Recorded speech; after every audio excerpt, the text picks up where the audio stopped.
En la descripción estarán los links de la historia. Soy el escritor de estas ficciones y espero que les gusten. Disfruten. Oh, pugna divina. Introducción. Capítulo 5. Kurama, Señor de la Destrucción. Oh, somos Kurama, Señor de la Destrucción. El anuncio fue dado con una petrificante frialdad, déspota crueldad que en momentos se convertiría en una dolorosísima realidad, en muerte y sangre. Alguno reiría con soberbia, exaltado, pensando que este individuo era un loco, si de antemano no hubieran sido alertados por la mismísima voluntad mayor acerca de la fragmentación y violación de su orden, efectuados por la intromisión no permitida del ser superior.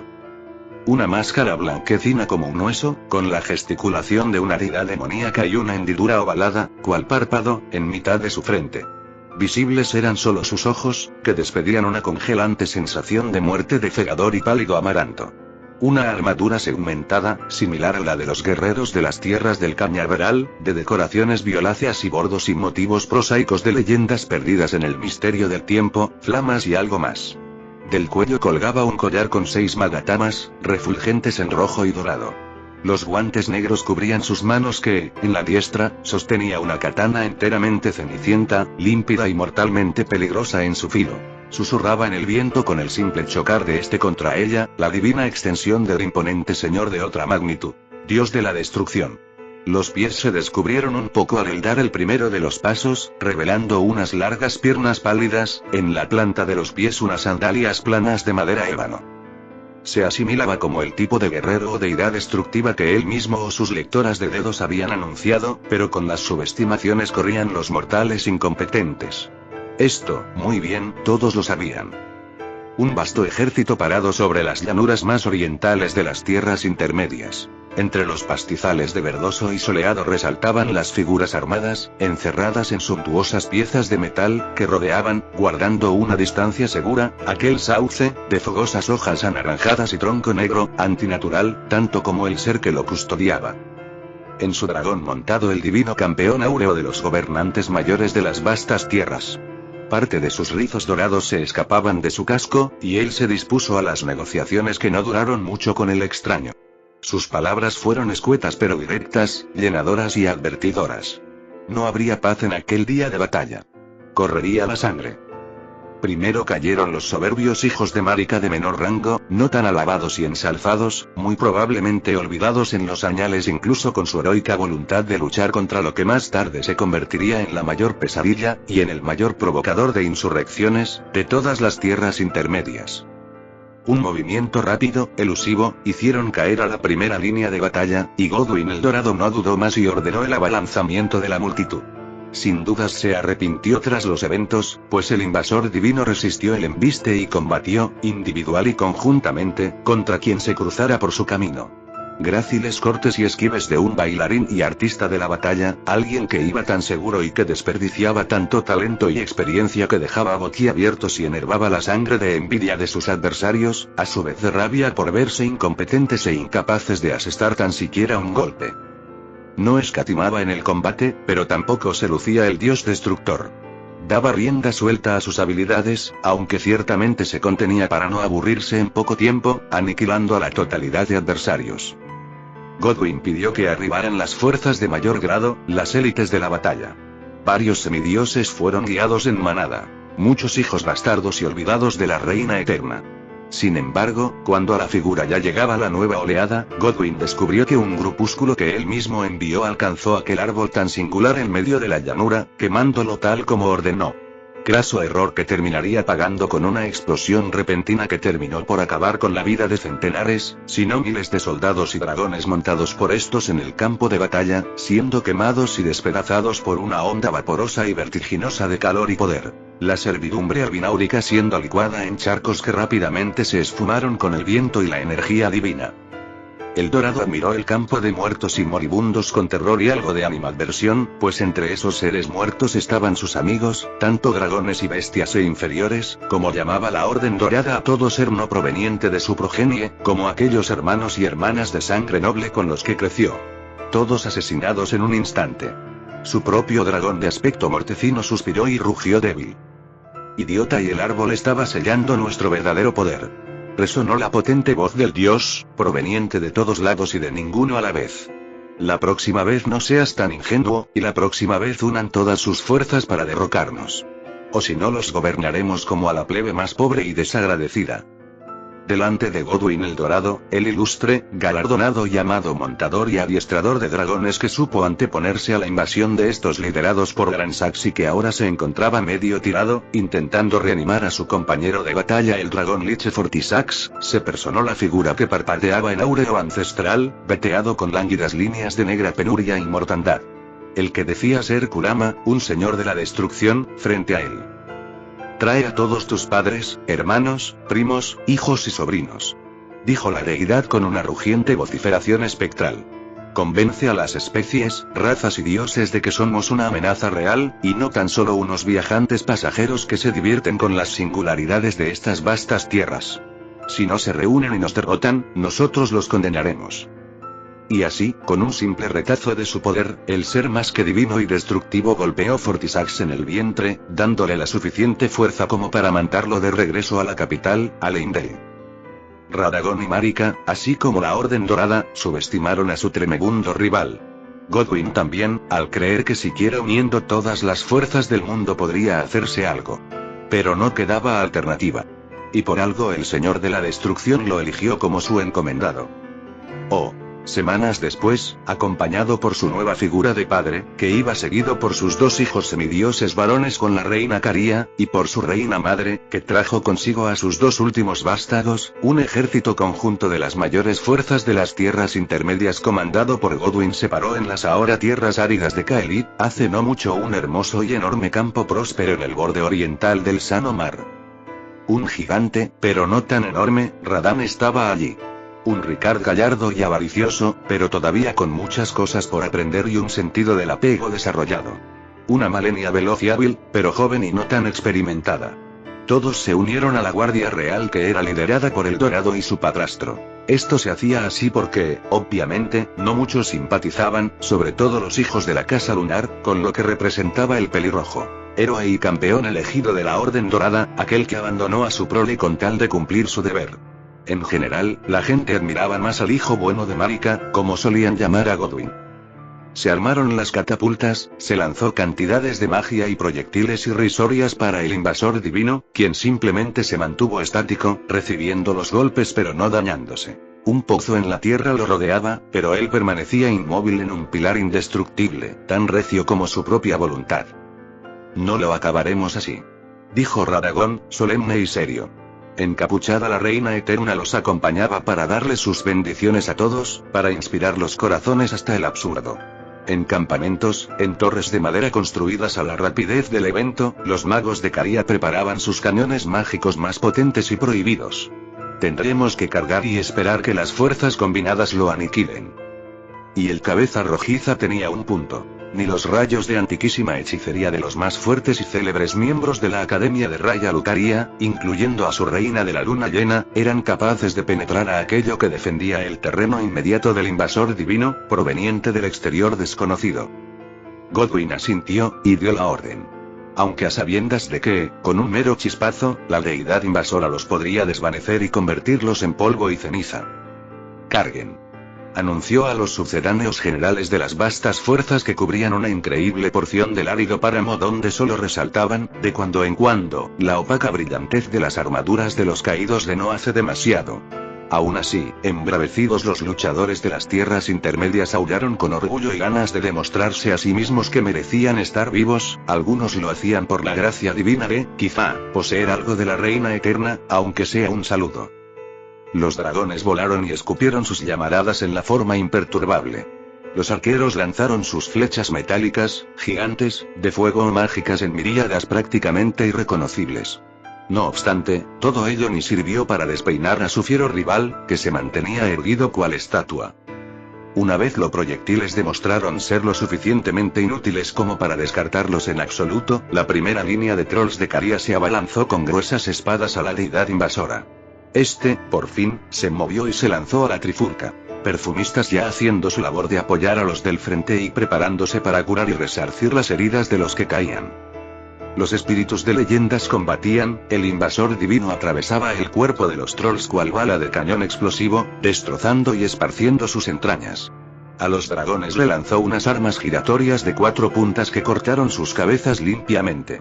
Con sus katanas y demás armas de proveniencia cañaveral se deshacía de los guerreros que poco y nada suponían en su camino. Ahora el invasor turnaba entre una katana negra y otra blanca. Las dos ecuánimemente mortales. Respondiendo a las acometidas, el mismo invasor lanzaba fuego y agua por la boca, formulaba rayos y torbellinos en su derredor y en la extensión metálica de sus desusadas armas. La tierra y la arena se rompían y construían muros defensores y retenedores en favor del invasor divino, quien se aprovechaba de esto para tirar miríadas de armas punzantes y otras formuladas como estrellas. Congelaba a su paso, derretía a sus lados con vapores y ácidos, fuego tan caliente como el sol y microtormentas tan espectaculares como las que rodean los restos de Farumazula avanzaban sin cesar en torno a él. Los elementos, fuego, agua, tierra, rayo y viento, el mundo a su alrededor le correspondía y le respondía como un entregado sirviente a su amo sentado en su enaltecido e inalcanzable trono.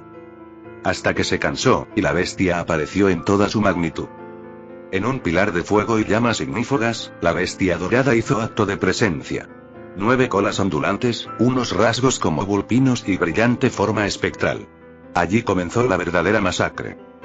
Y cuando Godwyn y los otros pretendían abalanzarse, el mismo invasor divino los arribó personalmente, en la forma corporal de antes, en pleno campamento real. Los soldados inmovilizados del pavor.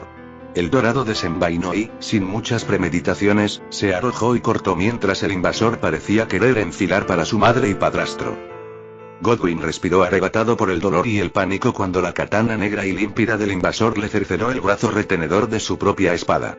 Acto seguido, el invasor divino le clavó hondo en el pecho una daga con forma de cuña en el pectoral izquierdo, atravesando su corazón. Gracias por atender a nuestras peticiones. Nuestra injerencia será rápida por ti, y agradecidos eternamente te estamos, Godwyn el Dorado. Le dijo el invasor exterior previamente a decapitarlo. El hijo pródigo de Marika muerto. Oh. Marika observaba como obnubilada. Rápidamente, los hermanos Caria y la espadachina Malenia tomaron posiciones. Aunque de poco serviría. Ricard preparó su espadón, ancho y dorado, con decoraciones que remitían a la orden, de los hermanos Caria el más cercano a ellos, y Radam hizo lo propio con sus 2 espadones gemelos, tan negros como las piedras meteóricas de los ancestros estelares. Y así comenzó la primera batalla que de verdad interesó a la deidad invasora, o por lo menos se tomó el suficiente tiempo como para alertar a sus rivales y esquivar sus primeros golpes con la gracilidad que acostumbraba. Ricard usaba potencia y hechizos mágicos para contrastar al invasor. Mientras que Radam se decantaba por atraerlo a trampas gravitatorias, cargando ferozmente con sus espadones girando sobre su eje cual rueda. El invasor se defendía con choques de metal de su katana, a veces las dos, que siempre lo dejaban sin poder a respuesta, anulándolo para un contraataque. O, al menos, así mostraba él, concentrado en la batalla. Un disco de luz, posiblemente lanzado por Aragón, casi lo atraviesa tras evadirse de una patada que resquebrajó la tierra de Ricard, y un sorpresivo disparo de atracción lo llevó al invasor de blanca melena a ser testigo del primer golpe, convocado por los dobles espadones del pelirrojo menor. Eso, consecuentemente, provocó un choque de energía que sacó a volar a los soldados que miraban incrédulos como el invasor, claramente, jugaba con las deidades, bailaba con ellas. En el fragor de la batalla, se unió una contendiente que 2 de sus extremidades eran de un oro purificado, y no porque viera en él un punto flaco, sino porque el invasor, en su tremenda explosión de abrumador poder, destrozó la tienda en donde se ocultaba el eternamente joven Miquella, quien desde las sombras procuraba dar su apoyo debido a su obvia ineficiencia en lo físico. Detrás de la máscara del albino invasor, los ojos se entornaron entre tanto intercambiaba veloces combos de golpes de sus katanas con la mujer pelirroja, enardecida por la furia. Perdía la calma con facilidad en cuanto se inmiscuía la integridad de su hermano en el asunto, pero fue una excelsa luchadora.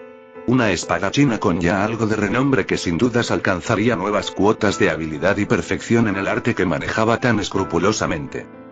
Ni tan mal, dijo la deidad invasora. Pero novata al fin y al cabo. Y de este modo el invasor aumentó la frecuencia de sus ataques dejando a la pelirroja agotada y en desventaja. En un invisible movimiento, el enmascarado bloqueó la espada de la pelirroja con una de sus dagas puntiagudas y le otorgó un tajo horizontal que le abrió una sangrante pero superficial herida, más tarde apartándola de una simple patada cuando ella cayó presa de la impresión y, en parte, del miedo de casi ser duramente rajada por el negro filo. El invasor no lo hizo porque quiso. Porque quería jugar y divertirse más. El polvo y la humareda asentándose a su derredor, dejando ver a guerreros que querían interceder. Sin embargo, antes de que Radagon, Ricard y Radahn, apoyados por una distanciada Marika, pudieran hacer algo, unos seres idénticos al invasor divino se crearon del mismo aire, empuñando cada uno un arma igual y una armadura y cobertura de rostros sin diferencias. Quizás lo único que resaltaba distinto fue el aura que rodeaba al dios exterior, muy notable en las capacidades sensoriales de la realeza áurea y lunar. ¿Cómo y? Musitó Malenia cuando esto sucedió, aunque fueron raudamente interrumpidas sus preguntas por el corte inquebrantable del invasor. Concéntrate. Y concédeme una buena pelea, niña. Habló el hastiado ser celestial. Un atisbo de excitación por la batalla en las palabras. Se inmiscuyeron otra vez en la danza de metales chocantes.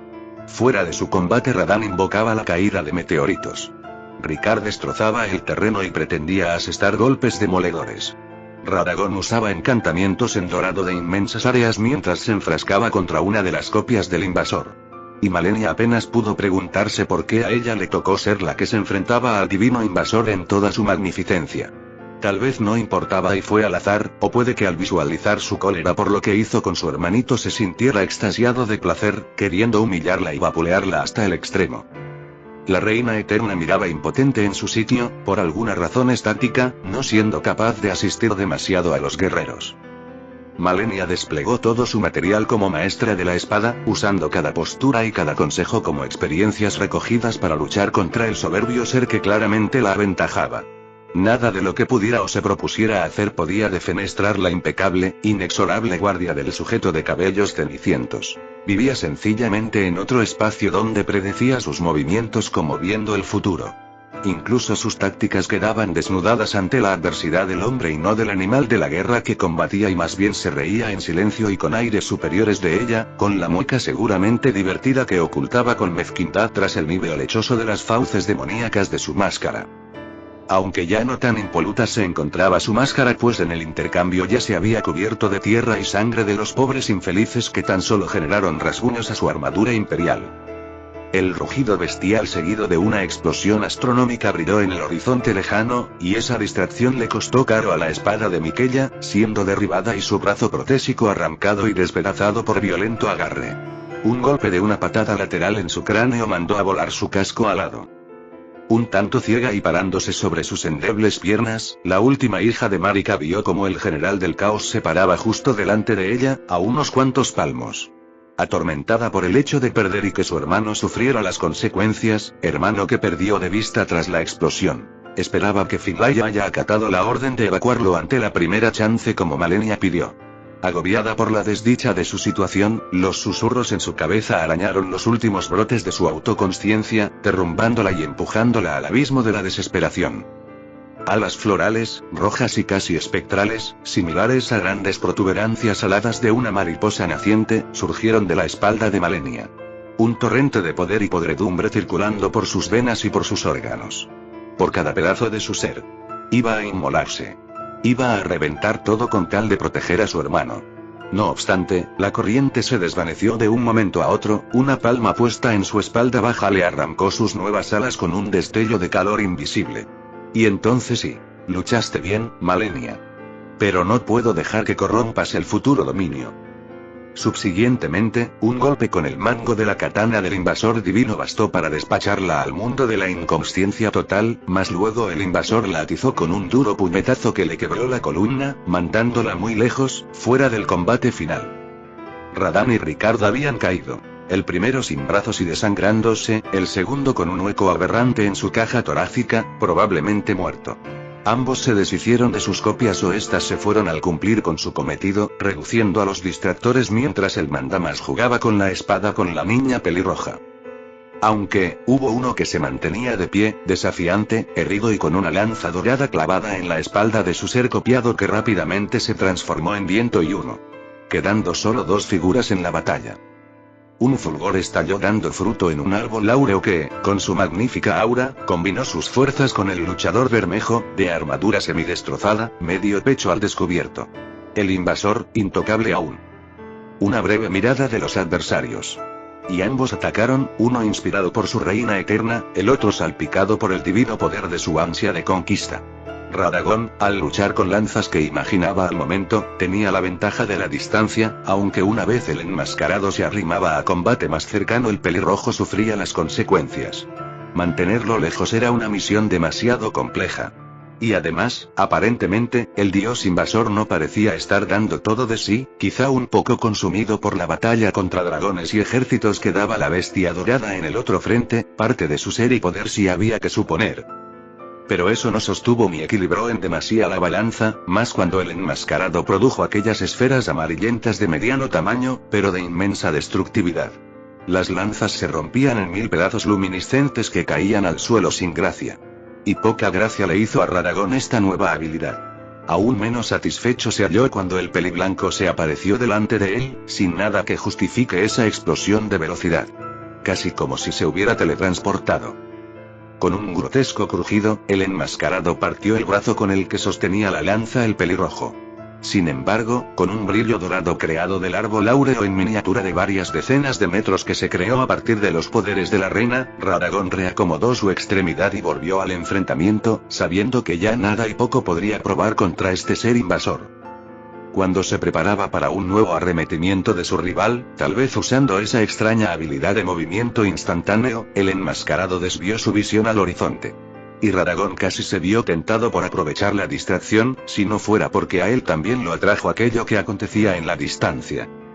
En los cielos grises, oscuros y atiborrados de rayos y bestias flotantes, una magnitud dorada tan vasta como un colosal dios de los gigantes, la bestia dorada, se posicionó con sus apéndices creando unas extrañas esferas de coloración cárdena, muy sombrías e inestables. Radagón ni Marika lo vieron venir, pero el disparo contra la tierra acabó con todos los soldados y con cualquier campo de batalla que hubiere por igual. En la vastedad de cenizas y nada, el pelirrojo salió de entre las negras arenas movedizas. Atacado por el pánico buscó a su esposa y reina, hasta que la encontró no muy lejos, y por lo visto intacta tras el impacto terrible.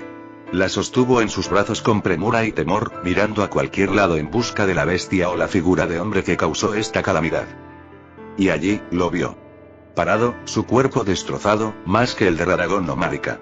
A través de su máscara partida en un lado, se podía contemplar una sonrisa llena de júbilo y pasión.